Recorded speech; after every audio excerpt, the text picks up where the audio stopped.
కీర్తనల గ్రంథము 83 అధ్యాయము.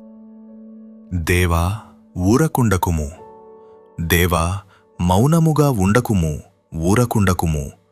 నీ శత్రువులు అల్లరి చేయుచున్నారు, నిన్ను ద్వేషించువారు తల ఎత్తియున్నారు. నీ ప్రజల మీద వారు కపటోపాయములు పన్నుచున్నారు, నీ మరుగుజొచ్చిన వారిమీద ఆలోచన చేయుచున్నారు. వారు ఇశ్రాయేలను పేరు ఇకను జ్ఞాపకము రాకపోవునట్లు జనముగా నుండకుండా వారిని సంహరించుదము రండని చెప్పుకొనుచున్నారు.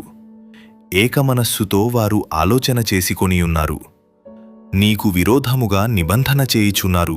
గుడారపు వాసులైన ఎదోమీయులును, ఇష్మాయేలీయులును, మోయాబీయులును, హగ్రీయులును, గెబలువారును, అమ్మోనీయులును, అమాలేకీయులును, ఫిలిష్తీయులును, తూరు నివాసులును నీకు విరోధముగా నిబంధన చేసుకొనియున్నారు. అష్షూరు దేశస్థులు వారితో కలిసియున్నారు, లోతు వంశస్థులకు వారు సహాయము చేయుచున్నారు. మిద్యానునకు నీవు చేసినట్లు కీషోను ఏటియొద్దను, నీవు సీసెరాకును యాబీనునకును చేసినట్లు వారికిని చేయుము. వారు ఏందోరులో నశించిరి, భూమికి పెంటైరి. ఓరేబు జెయేబు అనువారికి నీవు చేసినట్లు వారి ప్రధానులకును చేయుము. జెబహు సల్మున్నా అనువారికి చేసినట్లు వారి సకల రాజులకును చేయుము.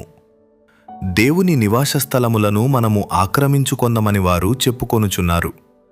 నా దేవా, సుడితిరుగు ధూళివలెను, గాలి ఎదుటి వగుడాకులవలెను వారిని చేయుము.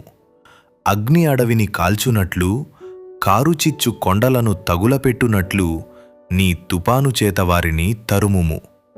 నీ సుడిగాలి చేత వారికి భీతి పుట్టించుము.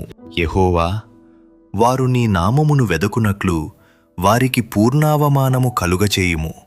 వారు నిత్యము సిగ్గుపడి భీతి నొందుదురుగాక, వారు భ్రమసి నశించుదురుగాక.